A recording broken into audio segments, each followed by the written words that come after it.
Hello and welcome to Southeastern 16, presented by FanDuel. I'm your host, Chris Lee, joined by Jay Greeson. Today we're going to do power rankings of all the SEC teams. We'll count them down from the bottom. Before we get started, a reminder, of course, in addition to being presented by FanDuel, we're also brought to you by our friends at GameTime SIDEKICKS. Jay and I use their lovely mugs every week. I got my ice water in there this morning. They make officially licensed stainless steel drinkware, all SEC schools, 350 other universities, stainless steel sippy cups, tumblers, 40-ounce bottles, and shaker cups. SE16 gets you 20% off your entire order at GameTimeSidekicks.com. Also brought to you by the Hall of Fame app. Smart bettors rely on data. Hall of Fame, or HOF, hands you powerful analytics at your fingertips to tilt the odds in your favor. Chances of winning using historical data, matchup grades, trends, and player performance insights. Hall of Fame was created by Ivy League sports geeks to let everyday fans bet smarter. For a limited time only, our listeners not only get a 7-day free trial, but you also get 50% off your first month when you use code SE16 at checkout. Just download the Hall of Fame app on iOS or Android. Enter code SE16. We are also brought to you by a couple other places. We're going to wait to tell you a little bit later about those companies. Jay Greeson, happy Monday morning. Had an interesting weekend of football, which is always the case. And college football, just as an aside, is starting to feel to me a little bit more like March Madness. And that on any given Saturday, you never know what is going to happen. And we've been able to say March Madness is fair, but March Madness is a sample size. Right. And I don't know, the continual surprises point me in another comp, and it shouldn't surprise us. This is like the NFL now. Yes. Because there's talent everywhere.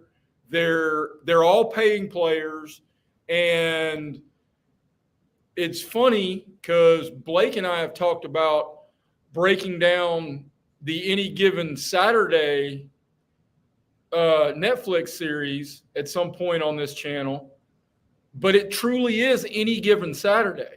And if you need the ultimate proof, we are still before Columbus Day, and preseason 1 and 2 are unranked and do not have a win over a Power 4 opponent. Man. I guess Penn State was 2. I knew they were top 5. I'd forgotten they were Texas was 1 and Penn State was 2, and they are now both unranked and need a dump truck amount of help to find a way into the playoff. Yeah. These are the days we're living in. We'll get started with the power rankings coming in at number 5, good grief, 16, Kentucky. The Cats just have not been competitive against SEC teams. Still have offensive issues. Defense can play in spots, but I've kind of run out of stuff to say about Kentucky.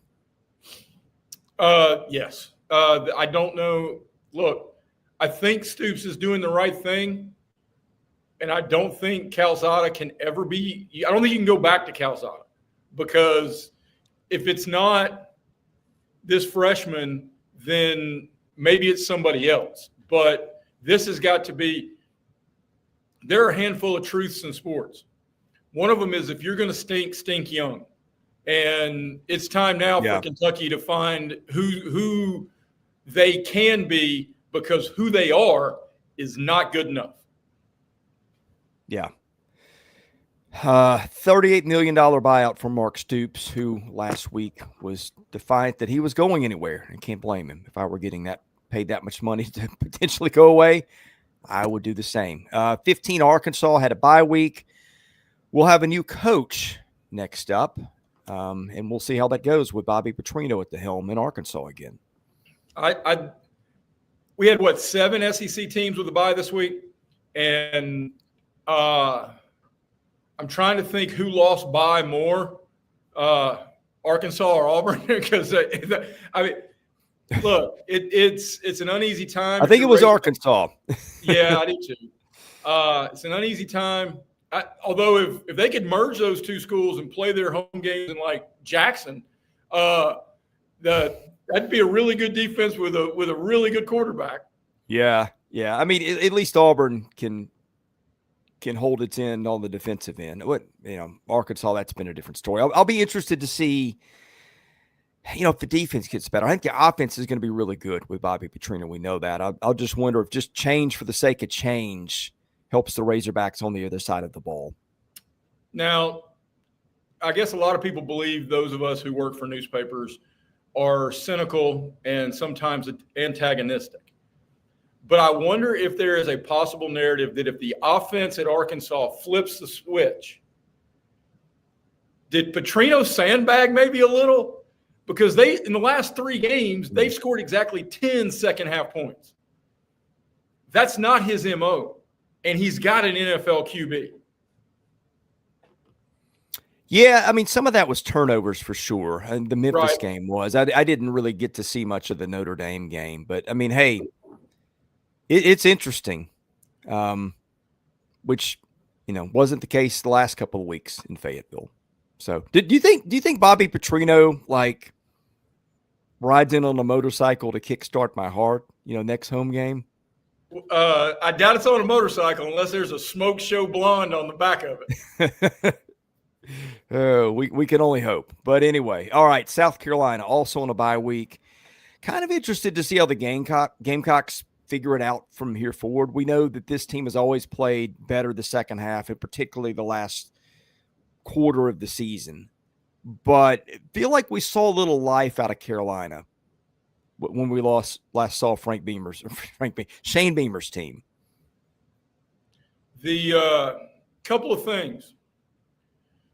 We opened it with 16 Kentucky, which I agree with.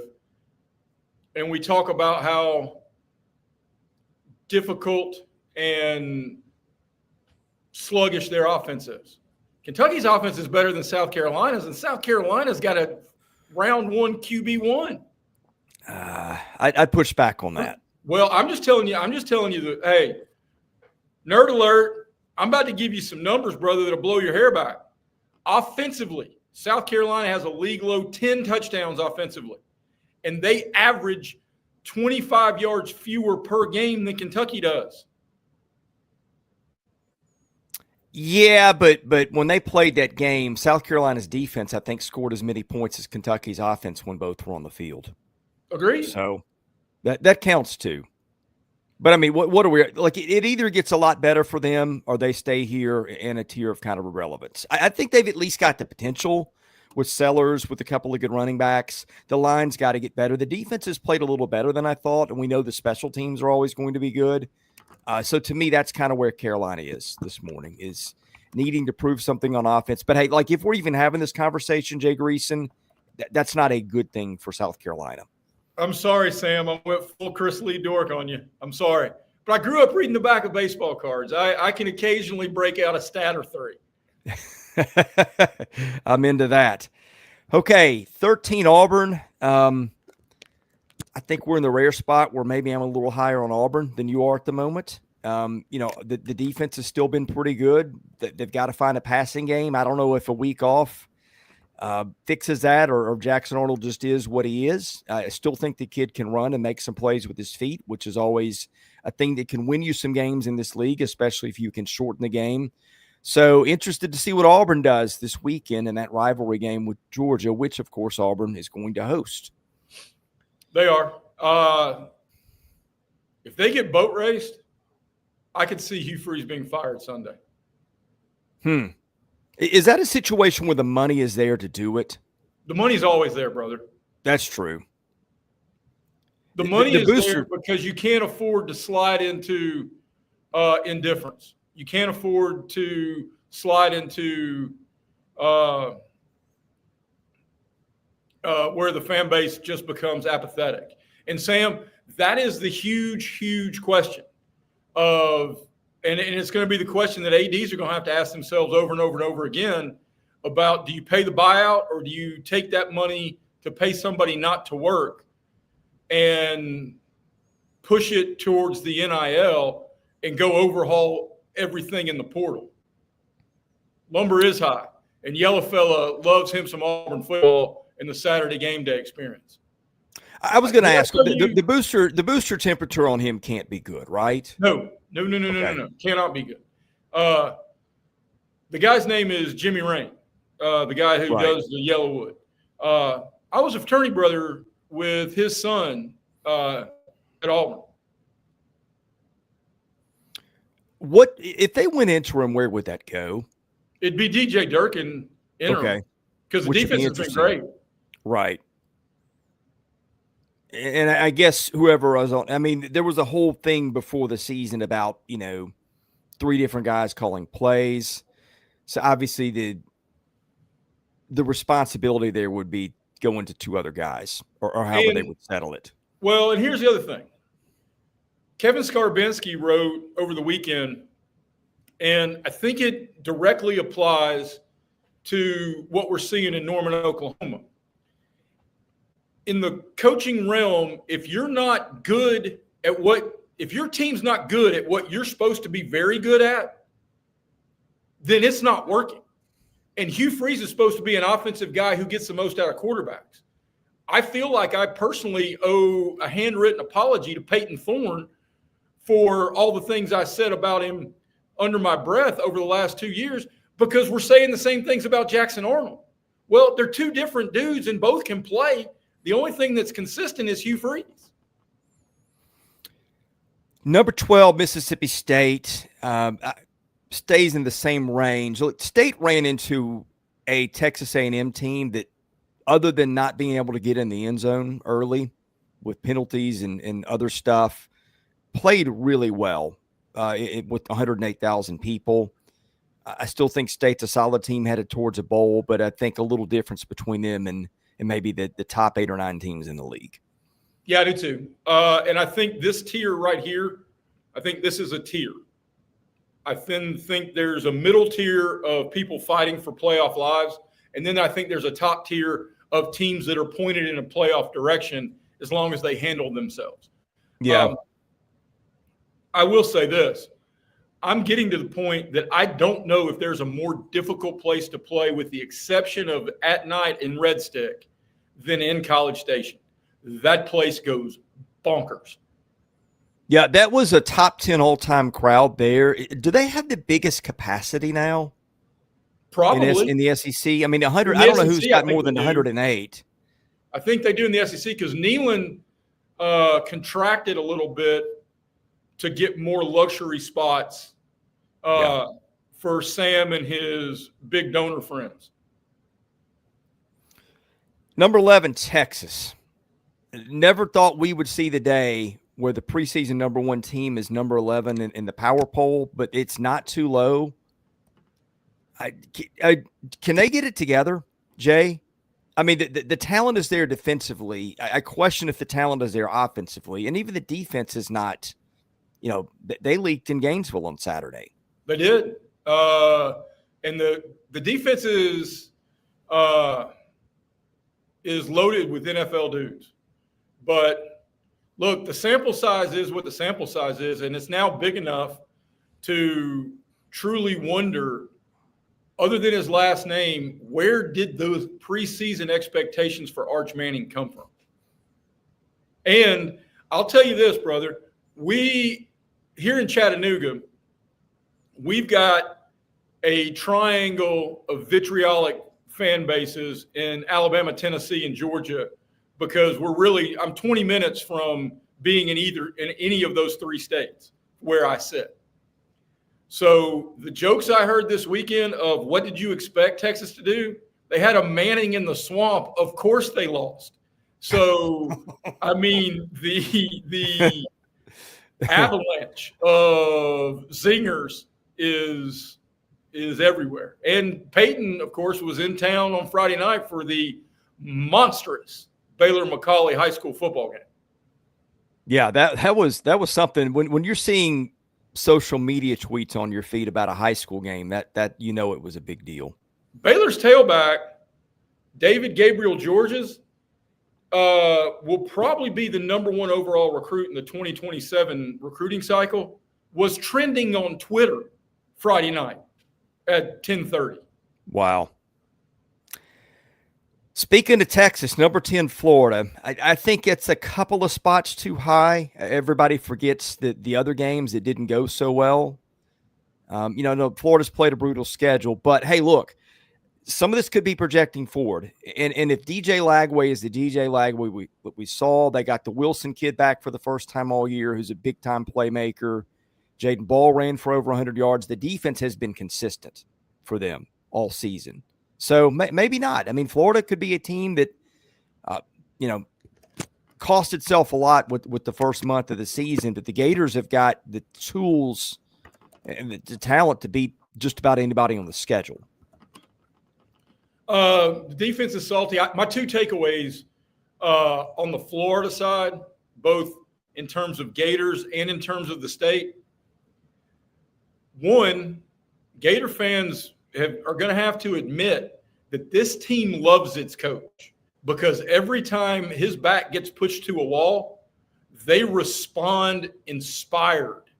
And so unlike what we saw from Fayetteville when Notre Dame came in there and there was talks about Sam Pittman, they laid down and died. Every time the last 18 months, any type of noise happens around the Florida program, they show out for Billy Napier. Secondly, that game right there, I don't know if it hurt the SEC, big picture in terms of playoff positioning, but by God, it galvanized Miami, because the Miami win in the Swamp looks a hell of a lot better this morning than it did 2 weeks ago. Yeah, no doubt. And Miami, I was watching SEC Network, does not play a single team that is ranked the rest of the way. So like 12-0, they're going to get in, which is, I think, is what they're going to go. But, lose a couple games somewhere somehow, all of a sudden the wins the Notre Dame win's going to be good too. But anyway, we're off topic. I'll get us back on it. But yeah, that's a good point. That's my MO. But hey, you're great at point. Like, that could affect the playoff race for a number of teams, right? Certainly affected it for Texas. I don't think Texas is getting in the playoff now. I just don't think Texas is good enough. But I think Texas, which, by the way, Texas' best win right now is UTEP. So they're going to have to start beating some people if they want to get in, and the tough part of the schedule is ahead. All right, number 9. Yeah, go ahead. Because Zach got me. The Miami game was not in the Swamp. And Sam just threw a tremendous point in the chat that I think you need to post. I'll just read it. That's why you never give the coach time. When you make the decision they will not be the next coach, you fire them immediately. And I could not agree more, because if they find a way to turn it around, and these are the kids they recruited, I could not agree more, Sam. You are 100% right, because 3 meaningless wins in a lost year can lead you to 2 more years of frustration and being on the same treadmill. I think that is 1,000% astute. What's the saying? If you know the decision you have to make eventually, you need to make that decision now. And I'll also give you this Turkish proverb. You've never traveled too far to turn around when you're going down the wrong road. So use that prism accordingly, because there's a whole lot of wrong roads in this league currently. Yeah. All right, this one was nearly unanimous in terms of where we had them ranked. LSU at 9. The Tigers had a bye week, hopefully to find some offense. The defense has been consistent. If health is an issue with Nussmeier, I am very interested to see if it's an issue that a couple of weeks off can fix, because if that's the case, now offensive line is an issue and running game is an issue, but with him healthy, if he gets healthy and the weapons, they've got a shot to beat just about anybody with the defense playing the way it is. I'm very interested to see how it goes for LSU Saturday. I'm also interested to see, you talk about the questions of if you're heading down a wrong road. Expectations can turn a fan base when they're greatly under-approached, for a lack of a better word. But look, Brian Kelly and company, they went to a 5-star restaurant And right now they're giving their fan base a 2-star meal in terms of what they spent in the transfer portal. I mean, this is a program who wrote some big checks for a whole lot of coveted names in the desire to build around Nussmeier, who 6 months ago was projected as round 1, pick 1 in the 2026 NFL draft. And right now, I don't know if he's in top half in the SEC. I'm gonna tell you where I agree with you and where I disagree with you. I think offensively, they've just not gotten the job done. I mean, their money went to Michael Van Buren from Mississippi State, who's not really played yet as a backup quarterback, to Nick Anderson from Oklahoma, who's been okay, I think. Bauer Sharp from Oklahoma, tight end. The Thompson kid at guard, and Braylon Moore, one of their other guards. And the offensive line, we knew was going to be an issue. Like offensively, wherever you want to point the finger, whether it's not finding the right guys in the portal there or development of returning talent, I don't really care. Fact is, it's not going as well as it should. Now, defensively, I disagree with you because they brought in some dudes there, particularly on the back end with Mansour Delane, with A.J. Halsey. Those guys from Virginia Tech and Houston. Jack Pyburn from Florida has been a big get for them. Patrick Payton from Florida State. I think that's a little harsh because I don't think you can say they didn't bring in good guys from the transfer portal. I think they've gotten an A+ on the defensive side and probably more like a C or a D on the offensive side. The defense has been tremendous, and I think that has been certainly why they're only at 9 and not at 19 in a 16-team league. But after and maybe it was in some ways some fool's gold because Clemson is not who we thought. You want to talk about another one? They were preseason 4. Yeah. So 1, 2, and 4 have spiraled, and so maybe it was shiny new toy of that season opening win in the other Death Valley, but there's frustration in Red Stick because look, man, when your rivals are talking playoffs every year and you're sitting there wondering if you can figure out a way to win 7 games, and I'm not saying LSU's there. That's more Auburn and some of the other teams at the bottom because not in a million years am I going to say hot seat, but that was a bad loss on Saturday for Steve Sarkisian. Yeah.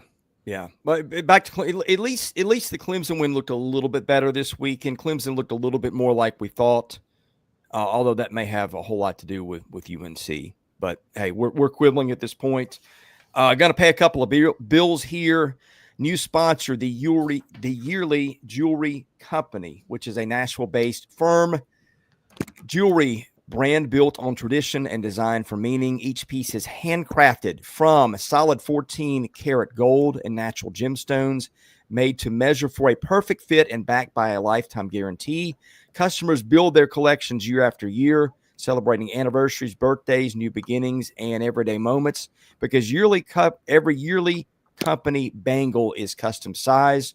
Knowing your size is important, and it is the first step before ordering. What you want to do is get their sizing kit, and we got a deal for you. You can get that right now. Jay, what's 100% discount? What does that work out to be? Well, my Auburn math tells me if it costs $10, you'd only have to pay $2. That's $2 too much because it's okay, free. You don't pay anything. The sizing kit is free, and they get you a complimentary sizing kit with the code I'm going to give you in a minute. Hey, if you're going to get a head start on your Christmas shopping, whatever, might as well do it now. Get that done and out of the way and help the channel. Husbands who want to have sizes ready now, get that sizing kit, code SE16KIT, SE16KIT. That'll get you that sizing kit for free at checkout. Also brought to you by ROKFORM, the world's strongest magnetic phone case. Hey, if football on Saturday makes you want to throw your phone, I wouldn't recommend it, but you could do it if you've got ROKFORM. I've dropped my phone in this case, and it's like nothing ever happened. It gives you extreme protection. Super strong magnets, rock lock secure mounting. September and October are the busiest months of the year with the new iPhone release. SEC 2.5 gets you 25% off your entire order at ROKFORM, and boy, their stuff is good. I got the vent clip, which I put my phone on. That's a great solution for having your phone where you can see it in your car. Just attach it to your vent and go. That's a pretty good band name, Event Clip. It's vent clip. I may not have articulated that very well, but a vent clip would work too. Hey, by the way, your team may stink, but your hat doesn't have to. I can actually wear this sucker with pride today. This is my new HOVI Titans hat. It is my new favorite Titans hat. And all you have to do to get this hat is look no further than HOVI hats for high-quality headwear, great fit, and unique designs. You will get comments on this thing as I have. Bad Beat, B-A-D-B-E-A-T, gets you 15% off at HOVI Dry Goods. I can finally wear my Titans hat with a little bit of pride, Jay. We might have had one gift wrapped yesterday, but we'll take it. Completely gift wrapped, but that's okay. And this is not NFL 16. But I will say this about the HOVI hats. They've sent us a couple of examples, and my entire family was in town for a whole lot of things going on in the Greeson household, including some travel softball. But my wife's parents live in Auburn, so of course they're big Auburn backers too. They were fighting over a couple of HOVI hats that were, and I'm saying, hey, look, I'm sorry. They were saying, can we take them to friends? And guys, if you're in the market for a hat, it's worth your time. Yeah, this is a super cool hat. I've got several Titans hats. The day I got this thing in the mail, it was easily my favorite Titans hat. All right, back to rankings. Speaking of Nashville, the Vanderbilt Commodores, a little disappointing in that loss to to Alabama. Vanderbilt loses by 17 or by 16, I guess, although the touchdown came within the last 30 seconds of the game. Vanderbilt just did not do much the second half. Which was anything but meaningless for a lot of us. Right. It was the difference between covering and not. But Vanderbilt gets a week off. It'll be the first bye week for Vanderbilt. Then it gets LSU. I'm interested to see, now that somebody finally stopped their offense, does that translate on film for somebody else? The defense has been a little leaky, been giving up some plays downfield. I still think this is a good ball team. But we've seen some cracks the last week and a half or 2 weeks from Vanderbilt. I don't know if that translates on film, considering once in Tuscaloosa, and two, there aren't many people who have the dudes Alabama does. So, I mean, you can try to do some of those things schematically to emulate what Alabama did against Diego Pavia and the Doors. But I don't know if you have the guys to implement those things schematically. I will say this, though. And I'm certain Clark Lee, if he was standing over my shoulder, would punch me in the ear, because no head coach anywhere worth his salt, and he's good at this, wants to hear about moral victories. But the way Alabama's celebrating that game is a testament to the progress Vanderbilt has truly made. Look, it's still a 2-touchdown loss. It's still everything. It's still a setback. I'm not saying great job. What I am saying is it is recognition for the progress that Vanderbilt's made in a place that it matters, i.e. in the eyes of their peers. Alabama was ready to play. Yeah. You can't say that over the previous decade of highly ranked opponents going into a Vanderbilt game. Yeah, and Pavia running I think Alabama's going to be up anyway, but Diego Pavia gave them a little something to play for too. But between the game last year and between the talk coming in. All right, this is always one of the more polarizing ones. Missouri at 7, and I can hear now, Missouri hasn't played anybody. Okay, they beat a decent Kansas team. Let's not forget that. But Missouri has looked dominant. Hey, this is Truth Serum Saturday coming up for Missouri. Yep. I think this one's at Columbia. It is playing what I think is maybe the team. Alabama may be playing better than anybody in college football right now. Certainly, I think playing right now better than anybody in the SEC. We'll see if that's good enough to get Alabama to the top spot. But 11 o'clock in Columbia against Alabama, that is going to be must-watch TV. And I think, I don't know Missouri will win it, but Missouri, in my mind, having seen them play, I think has got the team that could do it. Now, have not played anybody nearly as good as Alabama. So we'll see how that all comes out in the wash. But I think, to me, I think the game, and there's some good ones this weekend, but I think the one I want to see more than any of them is Alabama and Missouri in Columbia. And this may be a little low just because statistically they've rolled everybody. And like even the Kansas game wasn't anywhere as close as the final score was. And they're the number 1 ranked offense statistically in terms of yards, and they're the number 2 ranked defense. But this is 100%. You guys can throw stones and say whatever, we hate Missouri. We don't. We've been high on Missouri all season. And I mean, I can remember last Thursday, Blake and I were talking about how tasty the odds on FanDuel, I need to look that up, of Missouri to make the playoffs last week was still like, I think it was plus 2,500. What? To make the playoff. That's crazy. That can't be right. Yeah, hey, you know what? Let's use. I think it's under 1,000. Well, I will stall while you look that up. All right. Look, there's some numbers. Missouri is leading the SEC in scoring margin, scoring about 45 a game and giving up just under 15. Total yardage, 548 to 198. I mean, again, I know the teams they played: Central Arkansas, Kansas, Louisiana, South Carolina, UMass. UMass is awful. So is Central Arkansas. Louisiana is not bad for a group of 5 team. Carolina is not what we thought. But, hey, a lot of teams have not played killer schedules so far and not put up anything close to the numbers Missouri has. All right. That may have been to win the SEC, was plus 2,500. That makes more sense. But Missouri is still plus money, plus 172 to make the college football playoff. And look, that number will flip to minus 172 if they win Saturday. And if you're wondering about the 7 in front of their name, win Saturday, and that number will be one of the elite prime numbers, because Saturday would be a statement win. Yeah. Yeah, they are very, very good. And again, I get it, the schedule, but if you think Missouri's a fluke, I think you're dreaming. But we are about to find out. I don't think they have to win. I think it's all on how the game looks. They could play well and still lose to Alabama, but I think this is going to be a test that tells us something about how good the Tigers are one way or the other. All right, number 6, Tennessee had a bye week, faces an Arkansas team under new management. In a game that I think will have a lot of points in Knoxville. And also will be a revenge game for the Vols. Yes, it will. And I think for that very factor, any type of sleepy response, I don't foresee that. I think Tennessee will play and play well. Number 5, Georgia.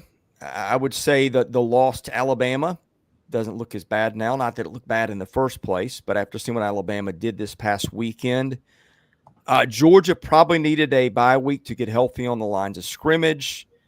And we'll have, I think, a tough game coming up against Auburn where I think points could be at a premium. Maybe. I mean, first team to 13 wins. I mean, I don't know. Hugh Freeze is beating the hope out of me as an Auburn fan. And this has been the definition of insanity, this rivalry, which, for those of you who don't know, my wife graduated from Georgia. I graduated from Auburn. This one's been especially painful over the last decade. That's a permanent rivalry game going forward, correct? Yes. Okay. It certainly should be. Is that still like, for what, that was like the South's oldest rivalry for a while, was Correct. it not? Still is. And I think it's been played more often than anything other than Minnesota and Wisconsin. So I guess Auburn and Alabama must have gotten in the spats sometime where they did play over, go figure, money. and ticket revenue. Go figure anything. Yeah. Right. I mean, so from like in the middle part of the 1900s, they took decades off. Yeah. Number 4, Texas A&M. I think this is a little too low. I think Texas A&M may have the best resume of anybody in the conference. I mean, it was really close. The 3 teams in front of A&M all got a vote at number 1. I considered giving A&M the number 1 vote, but I did not. I think I had them 2. But it was all pretty close in the top 4. That's where the Aggies settled. Jay, I don't know how much you got a chance to watch them. I just feel like this is a team that is starting to really get better in the spots that have been a concern. That would be, rushing offense. They looked really good there the other day against a state team that had defended the run pretty well. Marcel Reed continues to make big plays. Yeah, I think rush defense is a little bit of a concern still, but I mean, that might have been a game flow thing. I mean, they had control of that game early, even when they did not have it on the scoreboard, and the defense just really, really looked good. 2 overwhelmingly lopsided wins at home statistically. Because, I mean, the yardage numbers against Mississippi State was, it was staggering. And the same could be said the previous week against Auburn, unbelievably one-sided. It was 479 to 219 A&M over State. So, look, I think that's a very good football team. And a great football team there. They got some road work to do, but this is, and we started a couple of teams ago, starting really with Missouri at 7. The playoffs are within your grasp if you handle yourself. Yeah, I mean, I think it actually goes back further than that. I think you go all the way back to even Texas, because as much as we bagged on Texas, there's still a lot of talent there for them to figure it out. Now, I don't trust them to do it, but I'm just saying. Well, they're going to have to run the table. Yeah. And they're going to need Florida to lose, which is then going to hurt their resume, because a 9-3 Florida team with that schedule and the South Florida loss would be difficult to explain. But you would have lost a 10-2 Texas team, or you'd have a win over a 10-2 Texas team, and one of your losses is to Miami, who's going to be in the playoff. Yeah.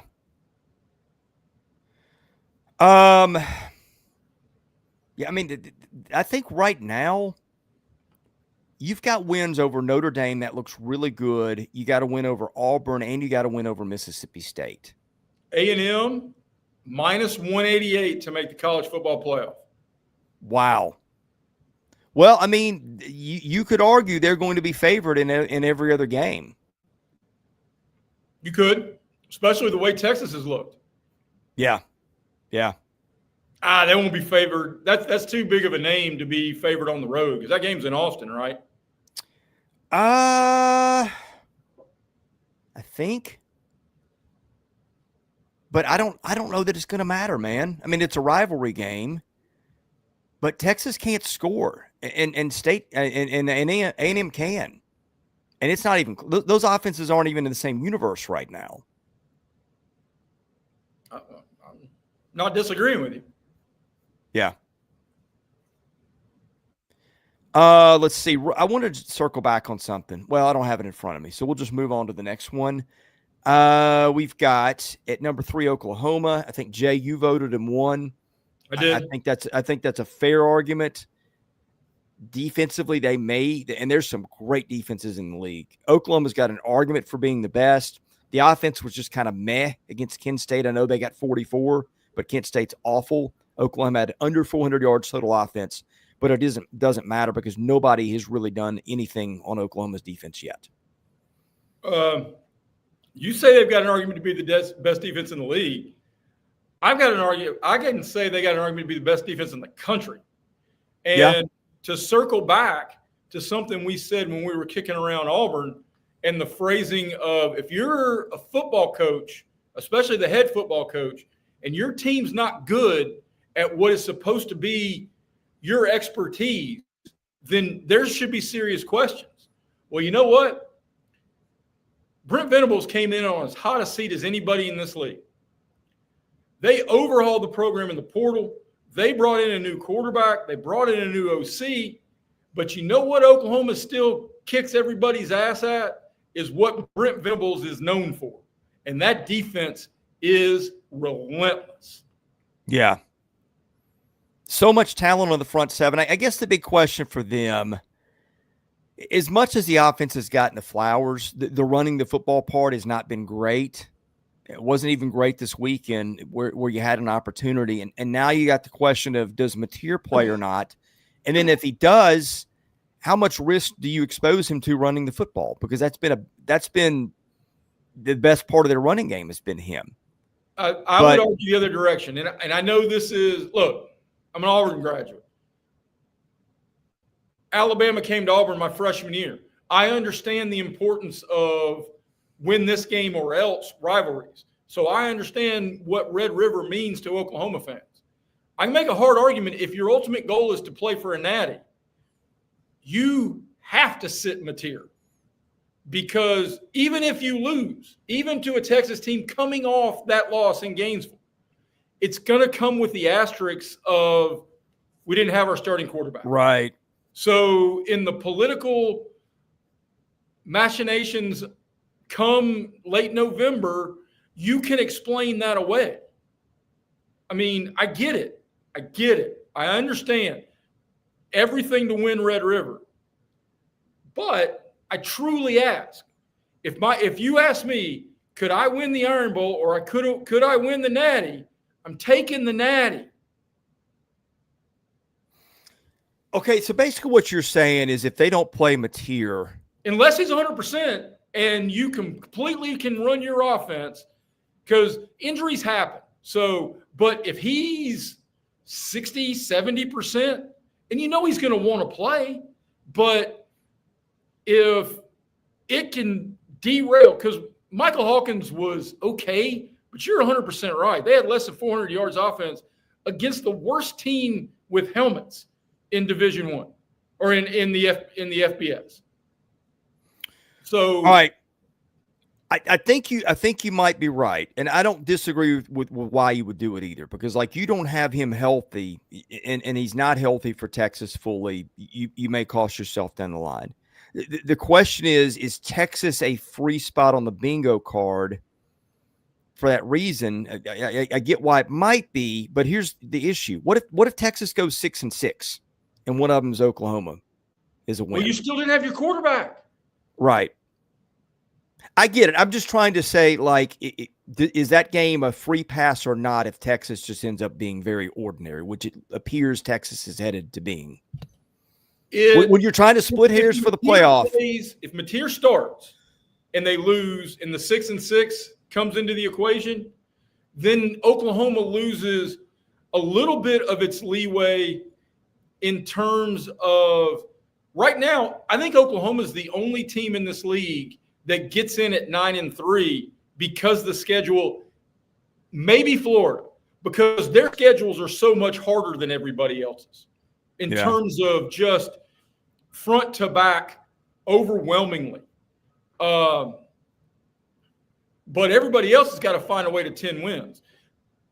If you play Mateer and Texas does go 6-6, you lose some of the credibility of, well, our schedule is really difficult. Really? You lost to Texas, and they're going to the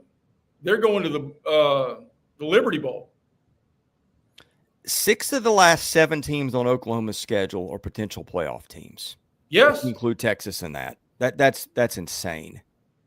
And have beaten, like, Oklahoma beating Michigan could be the difference in Michigan making the playoff and not making the playoff. Oh, if you're a Michigan fan, you want Oklahoma to be 12-0 going to Atlanta. Yeah. Yeah. All right.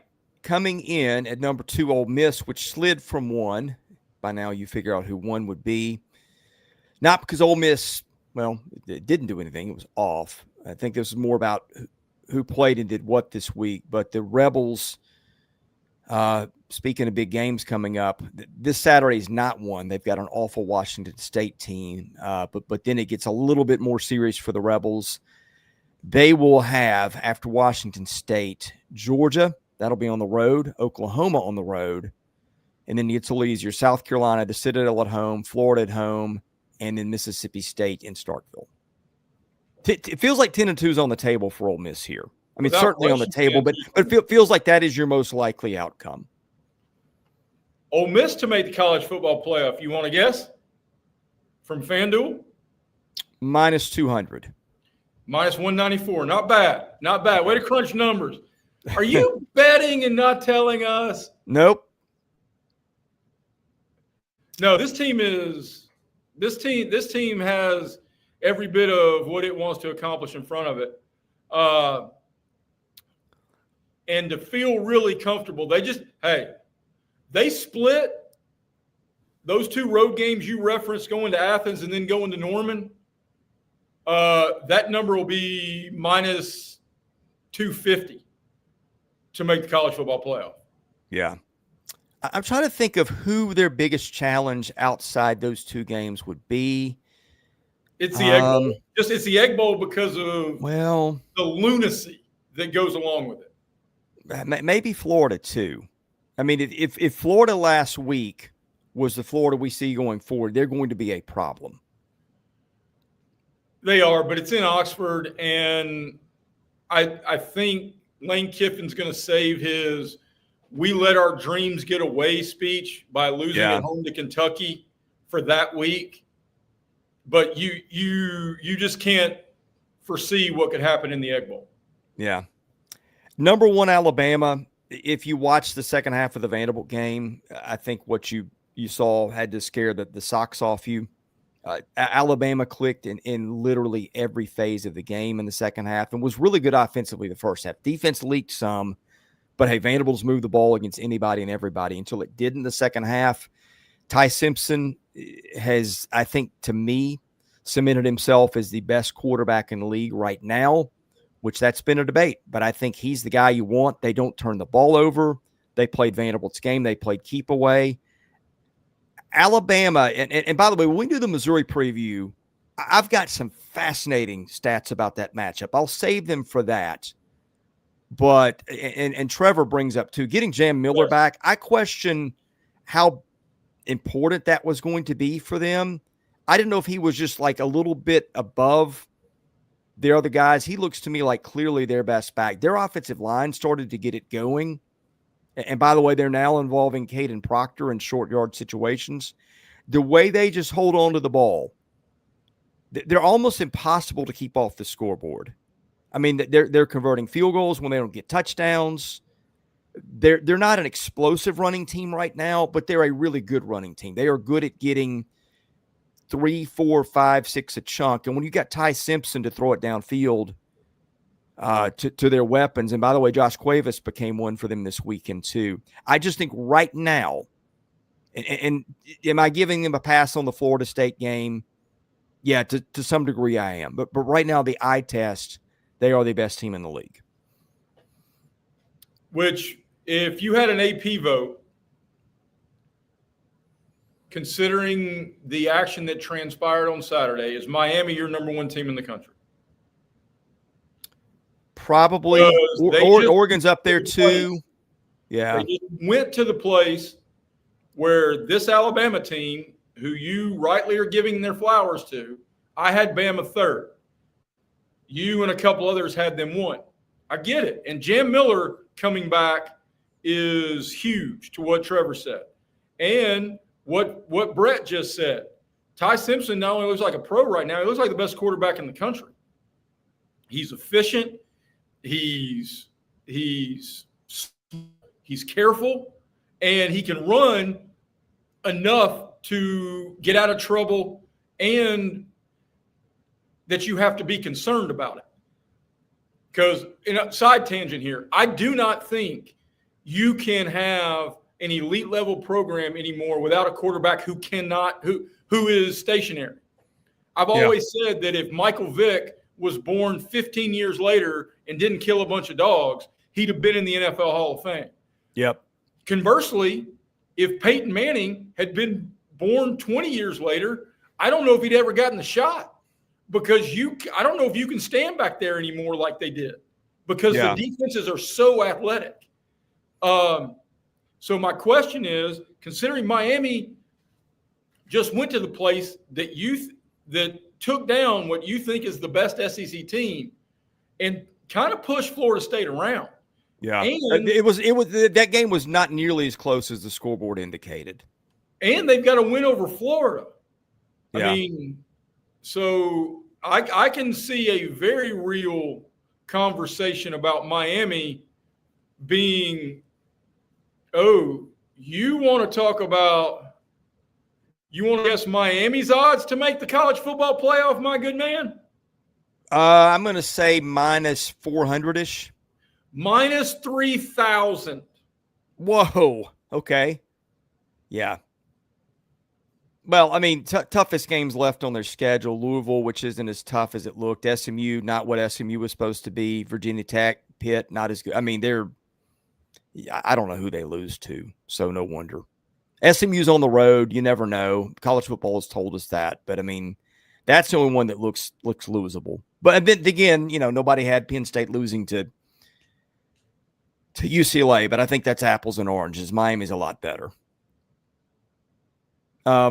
But yeah, I mean, I don't dig in as much on the rest of the college football world. I'm going to start doing that going forward as we do some playoff stuff. I think, your top three teams, probably in some order, are Ohio State, Oregon, and Miami. But I think after that, doesn't Alabama have to be right there with anybody? Indiana's another team that's got an argument there. It's unbeaten. If I had an AP vote, I would vote Oklahoma over Alabama, and I did it in this poll. Okay. Because they've got wins over two ranked teams, and they've still got a 0 in that far right column. Yeah, and a reminder, A&M would love a word in the resume conversation too. Absolutely. I mean, that win at Notre Dame may be the best win anybody's had in college football. It was there at night. Oregon going to Happy Valley, but that's now in 9 days. That's tarnished. That has soured a bit. Yeah. Point is, Alabama has now put itself squarely in the conversation for the conference title, the playoff, anything that it would like to get. And the Florida State game now seems like a distant memory. Well, and if I'm going to say it to be fair about Mateer, if Jam Miller, if this is who Jam Miller is, playing without him in Tallahassee, no excuse making. I mean, yeah. Where'd I go to school? I'm allergic to making excuses for the capstone. But Jam Miller was a difference maker. And if you're going to be that efficient throwing it, and you can do it off play action because you've got to respect Jam Miller in that offensive line. Yeah. There are about to be a couple of games where Ryan Williams and his cohorts are about to put up some gaudy numbers. I think that the most encouraging thing to me, if I'm Alabama, was that second half defense. They didn't give a point to Vanderbilt, shut down the passing game. Some of that was self-inflicted on Vanderbilt with some drops and things, but they really were able to find some. One of the criticisms of Kane Womack is he doesn't adjust enough. I don't know what they did schematically exactly, but Pavia had nothing there for him. Like the whole escape route thing, they really stopped. Maybe that had something to do with the kid they got back the second half, whose name escapes me. But, I think that it feels like they have figured out some stuff in the trenches. And once Alabama does that, they're dangerous because they've got pro talent on both sides of the ball there. So, all right, that is it for power rankings. They change every week. They'll probably change again next week because that's the way the SEC goes. That's the way college football goes. This is so much fun. Just waking up every Saturday, not knowing what's going to happen, but just basically knowing that there's a couple things that'll shock us every week. It is going to be so much fun from here to the finish line. And probably 70% of the great games in college football are ahead of us, Jay. That's the best part of this. Well, it's going to get tighter and more crazy with every step. But so much of our offseason, Chris, was spent talking about the quarterbacks and who could be what and who will be this. But if anybody going into the halfway turn had Ty Simpson as the SEC frontrunner to win the Heisman at plus 750, followed by Trinidad Chambliss at plus 1,600 and Marcel Reed at plus 2,000, I don't want to use fighting words from my southern small town upbringing, but you're a damn liar. I'm just going to go back, and this is the halfway point of the season, basically. I'm just going to throw some things out at you. Like if we can go back and 6 weeks ago tell ourselves this is what's going to happen, it's that Texas A&M is going to be unbeaten. Ole Miss is going to be unbeaten, and to some, the best team in the SEC while playing two quarterbacks by accident. Oklahoma's in the national title picture. Alabama and Georgia are there. LSU was really good, but not because of the side of the ball you thought it was going to be. Missouri at times it looked like the most dominant team in the league. Tennessee has survived injuries to be in the playoff picture. Vanderbilt was way better than a year ago. Texas may be the disappointment in college football. Lenore Sellers, who everybody's talking about, is the best player in the country. He and his team are kind of irrelevant at this point. You've got the Billy Napier saga. He was left for dead, and then he pulls that. I mean, it has just been we get used to it a little bit every week, right? Because we get it in doses. But if you go back and just process everything that has happened from the opening kickoff of the season and where we are now, it is staggering how much different this league and how much different college football looks than where we started. A few things that, and your point is 100% valid. A few things that at the midway point I can recall being us collectively being right about. LSU's offensive line concerns could be the difference between them being a playoff team and not. And that has proven true. Texas defense is going to be very good. A little shine off of that maybe, but it's still very good. Missouri has a chance to start fast and is a real playoff contender with that schedule. Ahmad Hardy is a dude. Dude was off this week, still leads the nation in rushing. Yeah. And didn't play. Some things we were in the offseason not right about.